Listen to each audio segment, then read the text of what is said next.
ಒಂದು ಪ್ಯಾನಿಗೆ 1 table spoon ಎಣ್ಣೆ ಹಾಕಿ, ಎಣ್ಣೆ ಕಾಯ್ತಿದ್ದಂಗೆ ಸ್ವಲ್ಪ ಉದ್ದಿನಬೇಳೆ ಹಾಗೆಯೇ 1 ಈರುಳ್ಳಿ ಮತ್ತು 1 ಟೊಮೆಟೊನ ಕಟ್ ಮಾಡಿಬಿಟ್ಟು ಹಾಕ್ಬಿಟ್ಟು ನೀಟಾಗಿ ಫ್ರೈ ಮಾಡಿ.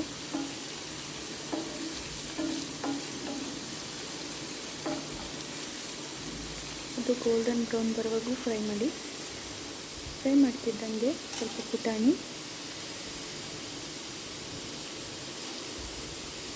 ಹಾಗೆಯೇ ಹುಣಸೆ ಹಣ್ಣು ಸ್ವಲ್ಪ, ಹಾಗೆಯೇ ಒಣಮೆಣಸು 5ರಿಂದ 6. ನಿಮಗೆ ಖಾರಕ್ಕೆ ಎಷ್ಟು ಬೇಕೋ ಅಷ್ಟು ಒಣಮೆಣಸನ್ನು ಹಾಕ್ಕೊಳ್ಳಿ.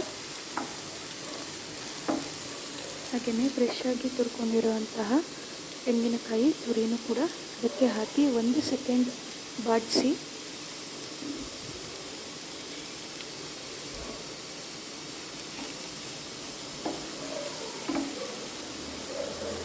ಅದನ್ನು ಕಂಪ್ಲೀಟ್ಲಿ ತಣ್ಣಗಾಗಕ್ಕೆ ಬಿಡಿ. ರುಚಿಗೆ ತಕ್ಕಷ್ಟು ಉಪ್ಪು ಸೇರಿಸಿ ಇದನ್ನು ನುಣ್ಣಕ್ಕೆ ರುಬ್ಬಿ. ನೋಡಿ, ಈ ಥರ ಆಗಬೇಕು.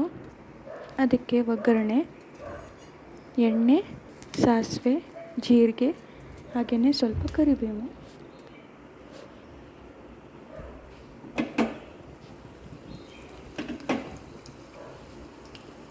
ನೋಡಿ, ತುಂಬ ರುಚಿಕರವಾದಂತಹ ಚಟ್ನಿ ರೆಡಿಯಾಗಿದೆ.